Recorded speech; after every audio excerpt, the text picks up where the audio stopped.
Let's have a discussion about magic keys. A few days ago, I made a video about how I believe personally Disney is trying to mitigate the amount of locals, more or less the magic key holders. And I got a lot of great feedback from a lot of you guys. I want to kind of address some of that feedback, and we're going to talk about it up next.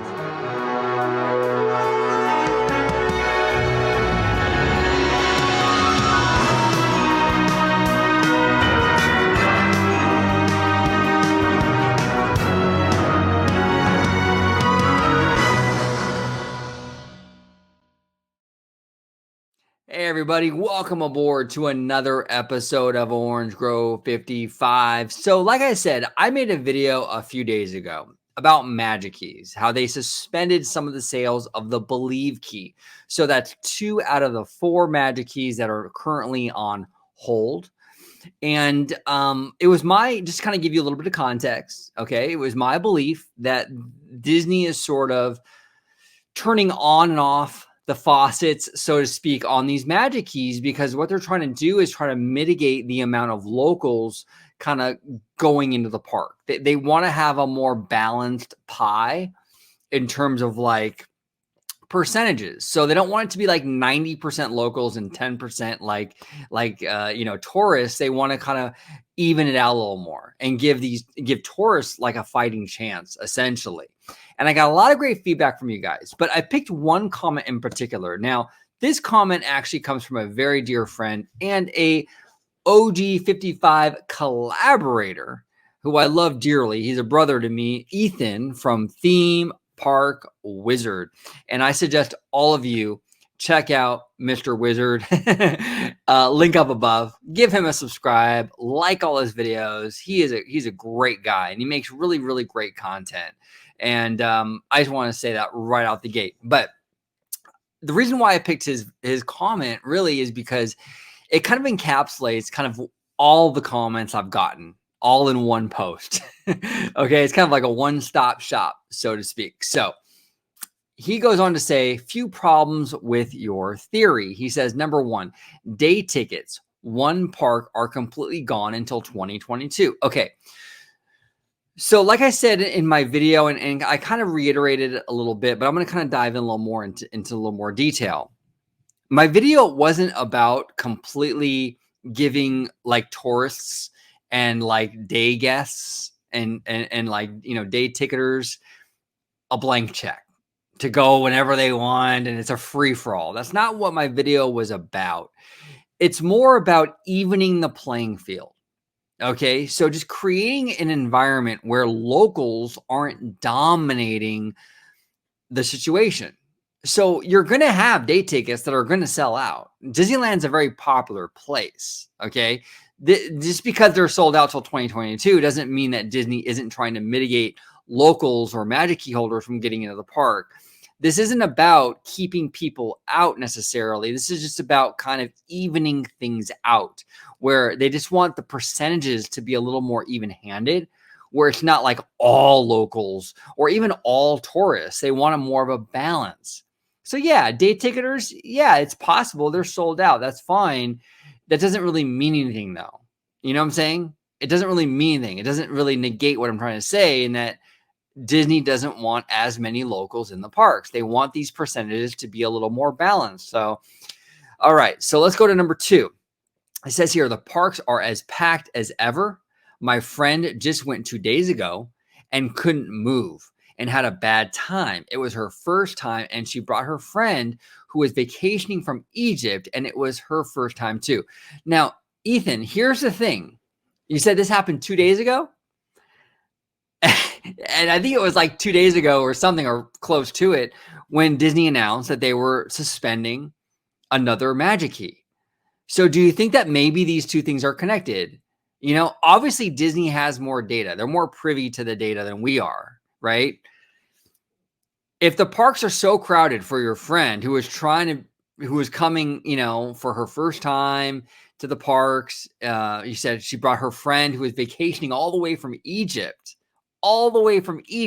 and they had a terrible time because it was so packed. Could it be that possibly it's so packed Because the Magic Key people are flooding the system, and that's why they're suspending yet another Magic Key? I don't know, Ethan. I think that might be the case. And this is exactly the point I was making in my video when I said that this is a problem. Like her friend from Egypt, this is a once-in-a-lifetime opportunity for her. And it's ruined because locals need to go 4 and 5 days a week. I think that's horrible. I'm a local. I'm not crapping on locals, but I've been to the parks a bajillion times. I really want people like your friend and her friend from Egypt to be able to experience this place too. They only get a one try to do this, one shot to do this, and it's being ruined because Magic Key holders are flooding the system. Okay, and Disney's trying to sort of even that out a little bit. So yeah, 2 days ago it was packed as ever, probably because it's full of Magic Key people, and that's why they're suspending yet another Magic Key, in my opinion. Number 3, if Disney really wants to man up and be commended, they should take away the monthly payments. That would weed away key holders. But no, they won't do that because too much money. So I personally won't commend them until they do that. But here's the thing. Here's the thing, Theme Park Wizard. This isn't an all or nothing situation. Okay. So this isn't like eliminating locals completely or having a park full of just locals. I think what this is about is balance. And I've said this in my last video and I'm saying it now. It's about balance. And the problem is under the Bob Iger era, the monthly payments were introduced, and it's a really hard knot now to untie. It's really hard to unring that bell. Okay. So if you were just to quote, like what you said, just take away the monthly payments like cold turkey, that would tank the revenue of the parks in a time when they're trying to recover from Governor Newsom's year and a few months lockdown that cost the park division billions of dollars. They can't do that. You know what I'm saying? So they can't go cold turkey and just get rid of monthly payments. They would lose all that revenue that they really, really need right now. Again, it's about balance. They need to balance it out. Okay. So I don't think they want to get rid of monthly payments or locals, but they need to figure out a way to sort of mitigate them clogging the system. So yeah, just getting rid of it completely is not the answer, my friend. It really isn't. I think that's going to cause a lot of problems. This is really a more complicated situation with a lot of gray area. So no, I don't think that just removing the monthly payments cold turkey would really accomplish much other than really, really hurting the park division financially. It says here, number 4, those international people or people visiting for the first time will still have a bad time because of other things like a 45-minute wait, standby queue for food because cheap Disney doesn't want to hire CMs and open more cash registers. They want to make you mobile order everything. Okay, first of all, 45 minutes isn't that bad. Well, actually, I take that back. It's not that bad considering what attraction it is. If you told me Rise of the Resistance is 45 minutes, I'm taking it. You tell me even Big Thunder is 45 minutes. I'm taking it. Space Mountain, 45 minutes. I'm taking it. 45 minutes isn't that unreasonable for Disneyland. Disneyland is known for their lines. 45 minutes isn't like going to ruin my vacation at all. But you say here, standby queue for food because cheap Disney doesn't want to hire CMs. Look, here's the situation when it comes to that. Like I said a few minutes ago, Disneyland in particular is still recovering from being shut down for a year plus. They took an enormous loss being shut down. This was the main problem. This is one of the main issues I had when there was no theme park guideline. Month after month after month after month, the parks were closed. It was inevitable that when the parks reopened, Disney would be looking for ways to cut because they're trying to stay afloat. They're trying to stay above water. Okay. This is the thing. Disney is not, it doesn't just rain money. Like, I know it seems like Disney makes a lot of money and they do, but the overhead and the amount of cost it takes to run these parks is enormous. And when you just took $1 billion hit because California didn't open up their parks for a year plus. It's easier said than done just to be like, yeah, just open up more registers. I mean, the cuts have to go somewhere. Would you rather them cut maybe attraction CMs so Space Mountain isn't opened or Mission Breakout isn't open? Probably not. There has to be a cut somewhere. You know what I'm saying? And I understand, like, a lot of people are frustrated. A lot of guests are frustrated, and I'm frustrated. But the fact of the matter is, we're still in recovery mode, and it's pretty easy just to be like, yeah, just have like, four registers open, have everyone work in the registers. I don't even see that at my local Target right now. Okay. I don't even see that at my local Target right now. All these companies are struggling trying to stay afloat and make ends meet. It's not that easy, my friend. It's not that easy. I don't know if it can be completely regulated just to like, them being cheap, in my opinion, in my humble opinion. So you go on to say, again, I see your point on some cases, but I think about someone paying $13.99 for no blockout dates and get a month or more of blockout dates. Does that seem right? Doesn't to me. Disney needs to take away the reservation system right now and take away monthly payments if they are so serious about weeding out key holders. Here's the thing.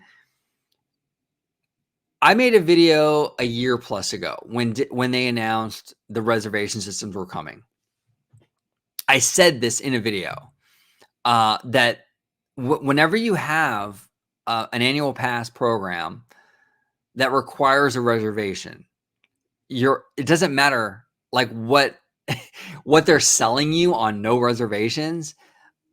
I mean, on what they're selling you on no blackout dates. If there's reservations required to enter the park, that's essentially blackout dates. I made a video about this saying that this was going to be a problem. Whenever you have a reservation system, you're creating a blackout day system. And that was my main problem with this whole reservation system a year ago. Because there's always going to be the inevitability that the days are going to be sold out. And especially here at Disneyland Resort, when there's a 5-hour fucking wait to get the new pin or the new popcorn bucket. Of course, reservations are going to be sold out. And of course, it's going to block people out. This is what happens every single time here at the Disneyland Resort. Every single time. Every single time. So... look, man, I understand the frustration about paying that much money for no blackout dates, but was it a shock? I mean, not to me. It's common sense, really. I mean, I think a lot of people should have thought about it. I think a lot of people kind of assumed it was going to be like before, but it's not going to be like before because now you need a reservation. I think a lot of people should have kind of baked that into their decision-making process when they were going for the most expensive annual pass. Now, look, I mean, getting rid of the reservation system right now and taking away the monthly payments, like I said before, you can't get rid of the monthly payments cold turkey. It's something that is baked into the revenue right now, and getting rid of it would tank it. Would tank the revenue at a time when Disneyland needs to recover from being closed for over a year. Now the reservation system, I would like them to get rid of that. I agree with you, brother. I really do. I just think it's too tied into like what they want to do with all this Genie Plus stuff that they just seem to be going in this direction with planning everything out. I really don't see them getting rid of the reservations.